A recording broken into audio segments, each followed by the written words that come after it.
Hello दोस्तों, स्वागत है आपका हमारे इस YouTube चैनल पर। मैं उम्मीद करता हूं कि आप सभी स्वस्थ हैं, मस्त हैं और मन लगाकर अपनी पढ़ाई कर रहे हैं।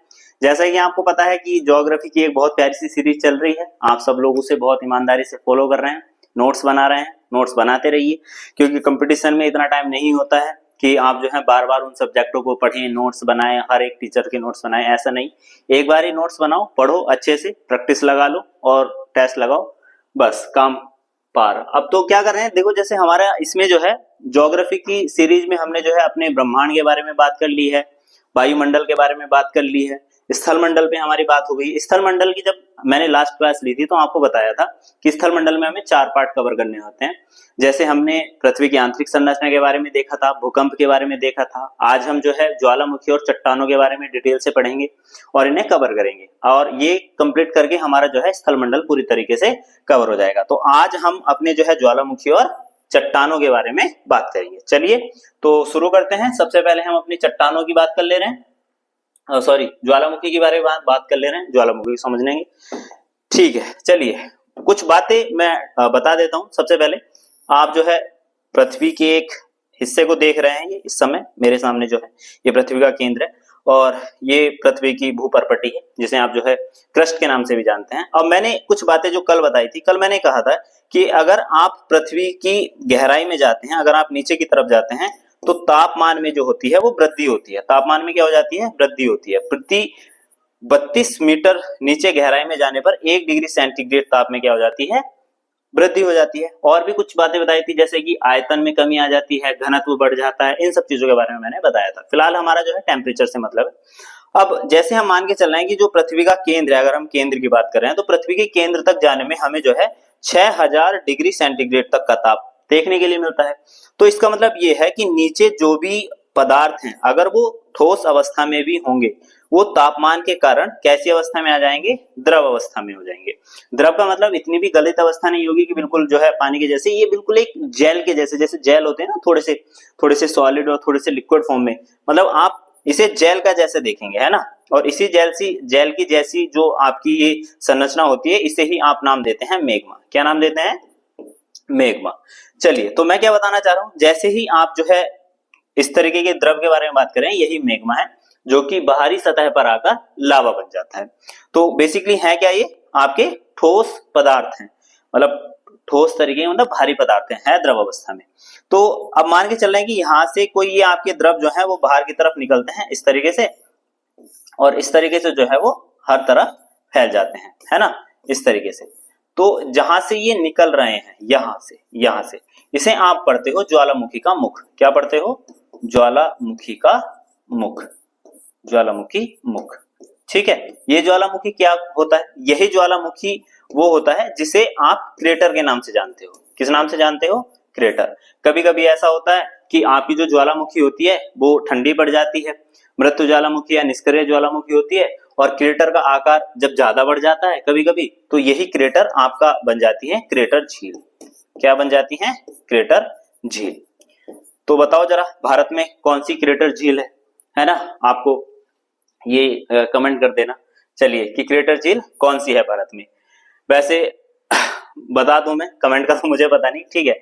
ये लोनार झील है ना, लोनार झील जो है आपकी, वो भारत में कैसी झील है? एक क्रेटर झील है, जो कि कहां में है? महाराष्ट्र में है। महाराष्ट्र, है ना। यहां तक की बातें क्लियर है? ये महाराष्ट्र में है लोनार झील।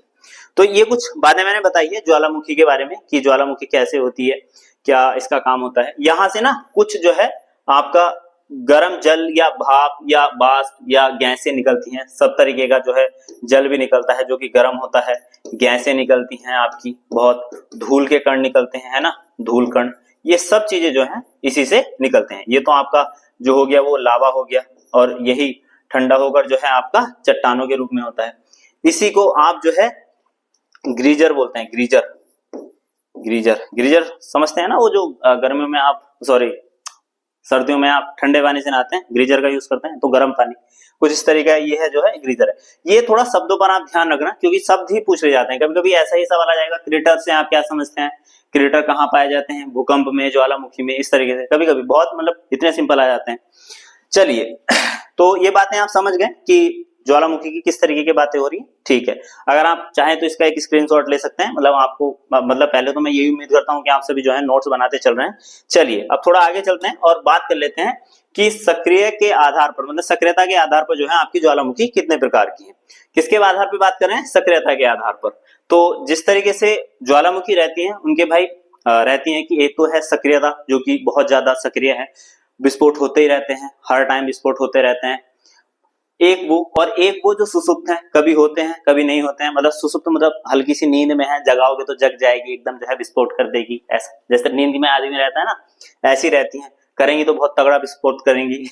और एक है मृत ज्वालामुखी। तो एक है सक्रियता के आधार पर जो है एक है सक्रिय ज्वालामुखी, एक है आपकी जो है सुसुप्त ज्वालामुखी और एक है मृत या इसे आप जो है निष्क्रिय ज्वालामुखी भी बोल सकते हैं, निष्क्रिय ज्वालामुखी, है ना।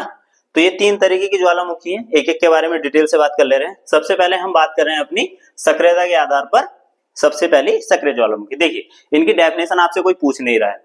आप अगर वनडे की एग्जाम की तैयारी कर रहे हैं तो आपसे कोई डेफिनेशन पूछेगा नहीं, आपसे पूछेंगे कि ये ज्वालामुखी कहाँ है, इसके क्या है, मतलब ज्वालामुखी के बारे में पूछ लेंगे, कोटोपैक्सी या किलिमंजारो, इस तरीके की आपसे जो है बातें पूछ ली जाती हैं। तो हम उन्हीं के बारे में बात करेंगे कि आपकी जो है सुसुप्त ज्वालामुखी कौन कौन सी है, या सक्रिय या मृत ज्वालामुखी कौन कौन सी है, इनके बारे में बात कर रहे हैं, है ना। प्रकार तो आपको पता ही चल गया। और डेफिनेशन क्या है भाई, जो लगातार आपकी विस्फोट करती रहती हैं वो आपकी सक्रिय हैं।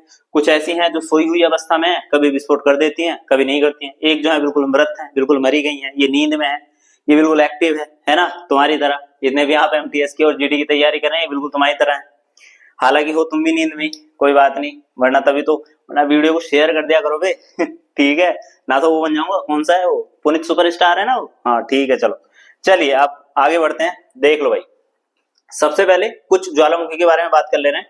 कौन सी है आपकी, स्ट्रॉम वैली। स्ट्रॉम वैली क्या है, भूमध्य सागर में पाई जाती है। इसे भूमध्य सागर का प्रकाश स्तंभ बोलते हैं। क्या बोलते हैं इसे भैया, प्रकाश स्तंभ। प्रकाश स्तंभ ये है भैया आपकी जो है स्ट्रॉम वैली। जान पे खेल के फोटो खींच के लाया हूं तुम्हारे लिए, गया था मैं, ठीक है, बता रहा हूं बस, ठीक है भैया। ये देखो अब एक चीज है, मतलब आपकी जो है जब ज्वालामुखी फूटेंगी और पूरी तरीके से जो है उसमें विस्फोट होता रहेगा तो एक एनर्जी के रूप में लाइट निकलेगी। तो वो जो ये जो आपको दिख रहे हैं ना, ये जो प्रकाश है, ये पूरे भूमध्य सागर को क्या रखता है, रोशन रखता है। इसीलिए इसे क्या बोलते हैं, भूमध्य सागर का प्रकाश स्तंभ बोलते हैं, भूमध्य सागर का, ठीक है। उसके बाद है कोटोपैक्सी जो कि इक्वाडोर की है। ये विश्व की सबसे ऊंचाई पर, मतलब विश्व की सबसे ऊंची, विश्व की सबसे ऊंची ज्वालामुखी, सबसे ऊंची सक्रिय ज्वालामुखी, सक्रिय ज्वालामुखी, ठीक भाई। ये एक दो पॉइंट हैं जो इनके याद रखने हैं आपको। जैसे स्ट्रॉम वैली के बारे में मैंने बताया, कोटोपैक्सी के बारे में बताया, इक्वाडोर की है। स्थान जरूर याद रखना, भूमध्य सागर में है, इक्वाडोर जो है वो, कोटोपैक्सी जो है वो इक्वाडोर में है, और माउंट कैमरून जो है वो कैमरून देश में है। और भैया बैरन द्वीप जो है वो हमारे अंडमान में है। ये एकमात्र भारत की एकमात्र सक्रिय ज्वालामुखी है। एकमात्र क्या है भैया, सक्रिय ज्वालामुखी, सक्रिय ज्वालामुखी। नोट्स नहीं बना रहे हो तो एक जो है स्क्रीनशॉट ले लो, ये आपको जो है याद रहेंगे, पर नोट्स जरूर बनाते रहो। बार बार यही कहूंगा, रिवीजन के टाइम पे ये जो है सब स्क्रीनशॉट डिलीट हो गए होंगे, है ना, ऐसा इतना लंबा टाइम आपके पास है नहीं। चलिए आगे चलते हैं। फिर है आपकी जो है सुसुप्त ज्वालामुखी। जैसा मैंने बताया कि भाई आपकी जो है ऐसी ज्वालामुखी हैं जो जागने पर जग जाती हैं, वरना तो नहीं हुआ तो विस्फोट नहीं हुआ, वरना होने की संभावना है, यहाँ पर संभावना बनी रहती है। जैसे आपकी ये है फ्यूजियामा, कहां पर है ये, जापान में है। और विसुवियस जो है वो आपकी इटली की है, और क्राकोतोआ आपकी इंडोनेशिया की है, और नारकोंडम आपकी जो है भारत की एकमात्र सुसुप्त ज्वालामुखी, सुसुप्त ज्वालामुखी। ये जो है भैया आपकी जापान की है। जापान में ये सब होते ही रहते हैं। जापान जो है एक ऐसी बेल्ट में आ जाता है कि वहां पर सबसे ज्यादा भूकंप, सबसे ज्यादा सुनामी, सबसे ज्यादा ज्वालामुखी, ये सब चीजें जो है आपकी जापान में होती रहती हैं। छोटा सा देश है पर देखो पूरा खड़ा हुआ है अभी भी, दुनिया में सर्वश्रेष्ठ देशों में नाम दिया जाता है अभी भी, है ना। तो कोई बात नहीं, ये चीजें आप समझ गए, ये स्क्रीनशॉट लेते चलना और नोट करते चलना। आपसे सिर्फ इतना ही पूछा जाएगा, कभी कभी जो है मिलान करने के लिए आ जाएगा, या ऐसे ही पूछा जाएगा कि क्राकोतोआ ज्वालामुखी जो है कौन से देश में पाई जाती है, या आपकी जो है भारत की कौन सी सुसुप्त ज्वालामुखी है। तो याद रखना नारकोंडम, ये भी आपकी जो है अंडमान में ही आ जाती है। ठीक है, चलिए और आगे चलते हैं, बात कर ले रहे हैं अपनी मृत और निष्क्रिय ज्वालामुखी की। कौन सी है? ओजोस डल सलाडो। विश्व की सबसे ऊंची जो है मृत ज्वालामुखी है, विश्व की सबसे ऊंची, विश्व की सबसे ऊंची मृत ज्वालामुखी, मृत या निष्क्रिय ज्वालामुखी। ठीक है, याद रखना। ऐसे ही पूछ लिया जाएगा कि ओजस डेल सलाडो कैसी ज्वालामुखी है, ऐसा भी सवाल आ जाएगा। मृत, सुसुप्त या जो है आपकी सक्रिय, या इनमें से कोई नहीं, है ना। तो आप ये याद रखना कि जो ओजस डेल सलाडो है वो चिली अर्जेंटीना में। फिर है पारसनाथ जो कि झारखंड में, भारत की एकमात्र, भारत की एकमात्र मृत ज्वालामुखी। ठीक, मृत ज्वालामुखी। बात समझ में आ रही है? मतलब ये आपको याद ही रखनी है। पोपो जो है वो म्यांमार में है, मतलब पड़ोसी देश है। ये आपको मतलब आपको तो ये याद ही करनी है, रट लो, मतलब जैसे भी आप कर सकते हो, रटो, शॉर्ट ट्रिक बना लो, ट्रिक ढूंढ लो, जैसा भी आप कर सकते हो, पर रटनी पड़ेगी। आपसे कोई डेफिनेशन नहीं पूछेगा, आपसे ये नहीं पूछेगा कि निष्क्रिय ज्वालामुखी की डेफिनेशन लिखो, आपसे कोई ये नहीं पूछेगा कि सक्रिय ज्वालामुखी की डेफिनेशन लिखो। डेफिनेशन से आपसे कोई मतलब नहीं है, आपसे सिर्फ पूछा जाएगा कि ये ज्वालामुखी कहां पर है, ये कौन सी ज्वालामुखी है, इसका देश कौन सा है, कौन से महाद्वीप में पाई जाती है, ये सब चीजें आप याद रखना। चलिए भाई, तो हमारा जो है ज्वालामुखी का तो हो गया कॉन्सेप्ट खत्म। अब बात करते हैं अपने चट्टानों के बारे में, यानी कि बात कर रहे हैं भैया अपनी रॉक के बारे में। चट्टान क्या है? सबसे पहले छोटी सी बात समझ लो भैया, चट्टान क्या है? बेसिकली खनिज, जो जितने भी हमारे उसमें खनिज पाए जाते हैं ना, खनिजों का समुच्चय। क्या है भैया? खनिजों का समुच्चय है। खनिज, खनिज से मतलब जैसे आपको मैंने पिछली वीडियो में भी बताया था कि खनिज का मतलब है जितने भी भूप्रपट्टी पे आपके तत्व पाए जाते हैं, एलिमेंट पाए जाते हैं, उन सभी का मतलब वो जो बनते हैं ना, जैसे खनिज है, खनिज से आपके अयस्क बनते हैं, अयस्क से आपसे एलिमेंट बनते हैं। तो ये क्या है? खनिज है। कैसे? जितने भी आपके तत्व हैं, जैसे सबसे ज्यादा मात्रा में जैसे ऑक्सीजन पाया जाएगा, या फिर जो है सिलिकॉन के बारे में हमने बात की थी, है ना, इस तरीके से। जैसे सियाल शब्द को हमने जोड़ा था, सिलिका और एल्यूमिनियम, है ना, इस तरीके से। ये सारे क्या हैं? आपके खनिज हैं, और इन खनिजों का समुच्चय क्या है आपका? वो रॉक है, यानी कि चट्टाने हैं, है ना। चलिए भाई, और क्या? जैसे जैसे आपकी जो है चट्टाने हैं वो आपकी बन रही हैं, पत्थरों से ही, पत्थरों का ही रूप है, धीरे धीरे पत्थर जो है इकट्ठा होते जाते हैं, एक पहाड़ का रूप ले लेते हैं, वही सब चट्टाने हैं, है ना। चलिए, तो अगर हम इनकी उत्पत्ति के आधार पर बात करते हैं तो ये भी क्या है? देखिए, किस चीज की बात कर रहे हैं? उत्पत्ति के आधार पर चट्टान कितने प्रकार की हैं? 3 प्रकार की होती हैं। कितनी? 3 प्रकार की। कौन कौन सी? आपकी आग्नेय चट्टान, अवसादी चट्टान और रूपांतरित चट्टान। इनके बारे में बात कर ले रहे हैं जल्दी जल्दी समझ के। फिलहाल आप समझ गए ना चट्टान क्या होती है? पहली बात तो ये, जितने भी आपके खनिज हैं, जो भी आपकी पृथ्वी की सतह पर पाए जाते हैं, इन सभी के समुच्चय को क्या कहोगे आप?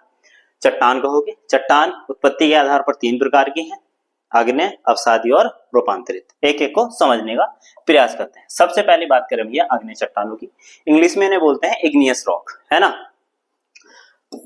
सबसे पहली चीज तो भैया ये समझो, जैसे ही लावा, लावा समझ रहे हो ना, जो मैंने अभी बताया था, जैसे कि भैया ये जो लावा बाहर आएगा, है ना, ये जो लावा है, जैसे ही ये लावा ठंडा होगा, है ना, लावा क्या होगा? लावा होगा ठंडा, और ये जैसे ही ठंडा होगा, ये जिस चट्टान का रूप लेगा, उस चट्टान को ही आप क्या नाम दोगे? आग्नेय चट्टान। क्या नाम दोगे? आग्नेय चट्टान, है ना। तो आग्नेय चट्टान का पहली बात तो आप समझ गए, क्या होगा?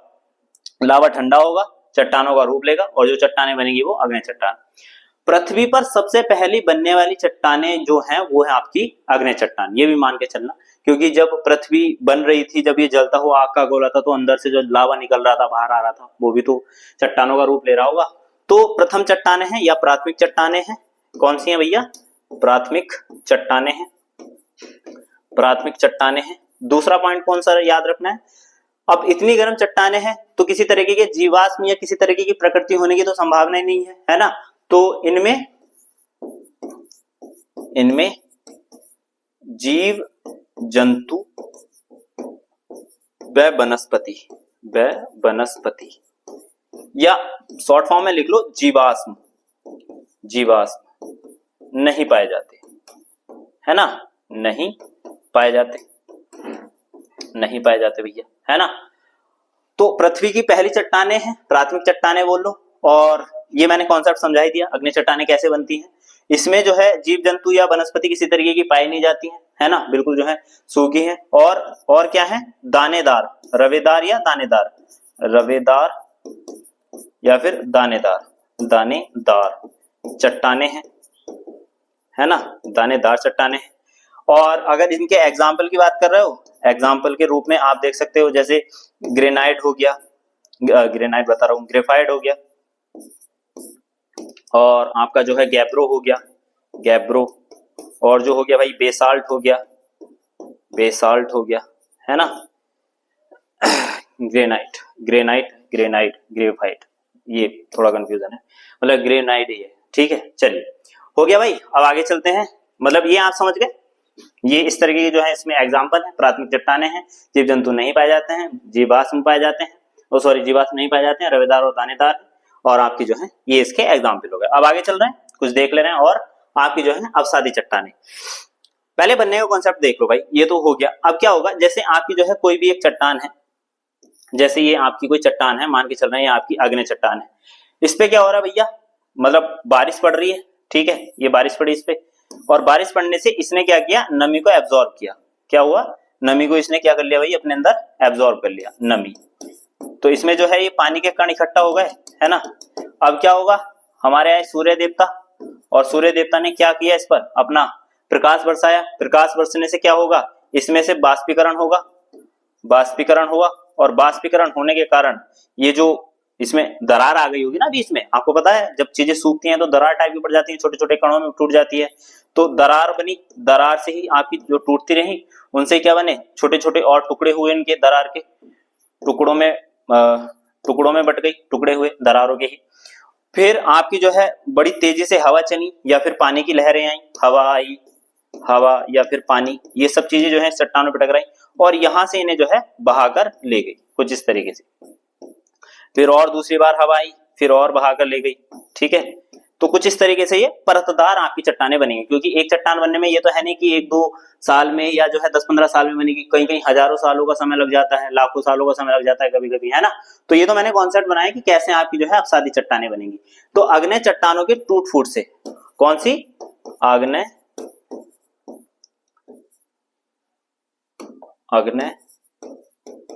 चट्टानों के टूट फूट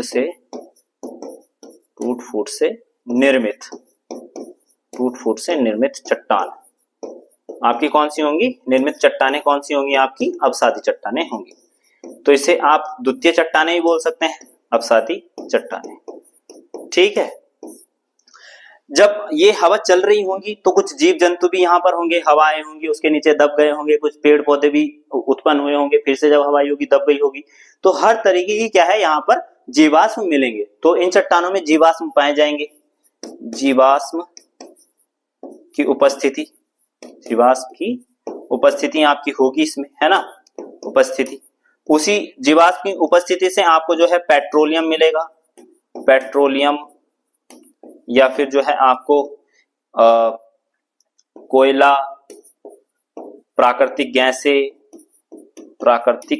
गैसें, ये सब चीजें आपको यहाँ पर मिलेंगी, है ना। एग्जाम्पल के तौर पे आप इसमें जो है अगर एग्जाम्पल की बात करते हैं तो चूना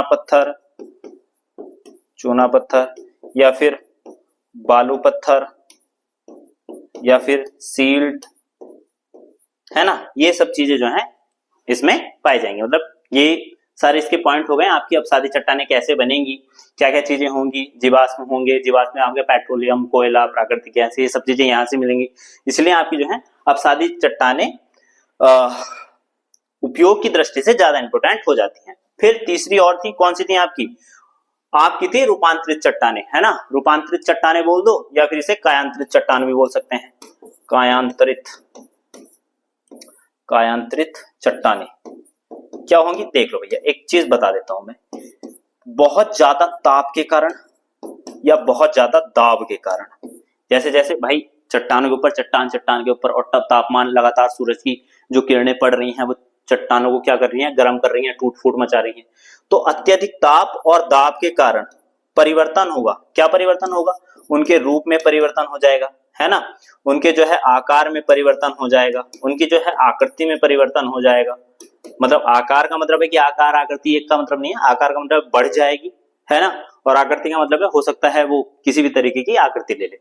तो रूप, आकार, आकृति, इन सब चीजों में बदलाव होंगे ताप और दाब के कारण। तो ये जो रूप परिवर्तन हो रहा है, रूप का जो परिवर्तन है ना भैया, यही रूप का परिवर्तन क्या कहलाएगा आपका? रूपांतरित चट्टान। रूपांतरित चट्टान। तो रूपांतरित चट्टान का भी कॉन्सेप्ट समझ में आ गया। अब जैसे एग्जाम्पल देख लो, जैसे जो ग्रेनाइट है वो किस चीज में बदल जाएगा आपका? नीस में बदल जाएगा। जो चूना पत्थर है वो किस चीज में बदल जाएगा आपका? संगमरमर में बदल जाएगा। जो आपका जो है, और एक दो एग्जांपल इसमें जो है आप देख लेना, जो भी ये मेरा सिर्फ कॉन्सेप्ट था आपको समझाने का कि आप जो है चट्टानों को अच्छे तरीके से समझ जाएं। चलिए भाई, तो आज हमने क्या किया अपनी क्लास में, एक बार डिटेल में जो है पूरा देख ले रहे हैं। चलिए, सबसे पहले हमने समझा है, आपने जो सब बात की है, हमने ज्वालामुखी की बात की है। ज्वालामुखी क्या क्या होती है, कैसे होती है, एक आध चीज और समझ लो। जैसे ये बात, ये है आपका मेग्मा, जैसा कि मैंने बताया था, ये है आपका मेग्मा कोस्ट, जो कि मेंटल और ऊपरपट्टी के बीच वाले एरिया में पाया जाता है। और ये ठंडा होकर आपका जो है लावा बनता है। निकलने वाली नली को जो है निकास बेंट बोलते हैं। और ये है क्रेटर, जो कि क्रेटर झील का भी निर्माण करती है। आने वाले टाइम में यही क्रेटर झील बनेगी। और निकलने वाली ये गैस और राख है। इसके बारे में मैंने आपको बता ही दिया था, प्रॉपर्टी या मेंटल के बारे में। चलिए थोड़ा सा आगे चलते हुए, हमने इसके बारे में बात कर ली थी, कितने प्रकार की हैं, कैसे हैं, एक एक प्रकार के बारे में मैंने बता दिया था, समझा दिया था, क्या क्या इंपोर्टेंट है, कौन कौन सी इंपोर्टेंट है, इन सब चीजों के बारे में बात हो गई थी। सुसुप्त ज्वालामुखी के बारे में भी बात हो गई थी, हमने बहुत अच्छे से इन सब चीजों को समझा। ठीक है, चलिए भाई, और आपने जो है चट्टानों के बारे में बात की, हमने ये भी देखा कि किस तरीके से ये बनती हैं, हर एक चट्टानों के डिटेल में बातें की कि प्राथमिक चट्टानें कैसे हैं, बनी कैसे हैं, आई कहां से, किस तरीके से। अब साथ ही चट्टानों के निर्माण के बारे में बात की और रूपांतरित चट्टानों के बारे में बात की। चलिए भाई, ठीक, तो यहां तक की थी बातें आज की वीडियो में। आपने अच्छे से समझा है, नोट्स बनाए हैं। मैं उम्मीद कर रहा हूं कि आप जो है नोट्स बनाते चल रहे हैं और चीजों को अच्छे तरीके से समझते चल रहे हैं। तो ऐसे ही जो है आप पढ़ते रहिए और वीडियो को भैया शेयर करनी शुरू कर दो, जरा थोड़ी बहुत लोगों तक पहुंचा दो। हम भी पढ़ा ही रहे हैं, हमें पता है कि सोशल मीडिया का जमाना चल रहा है, हर कोई लगा पड़ा है, तो हम भी इसी तरीके से लगे हुए हैं। तुम साथ नहीं दोगे तो फिर कौन साथ देगा।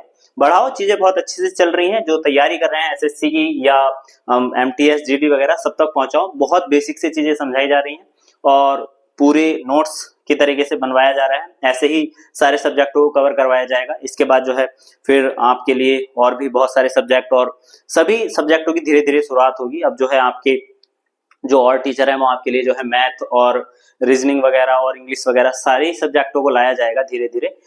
बस तुम जो है थोड़ा सा इसे शेयर करना शुरू कर दो, लोगों तक पहुंचाओ, थोड़ा और सपोर्ट करो, जिससे कि हम भी थोड़ा बहुत आपके लिए सपोर्ट करते रहें इसी तरीके से।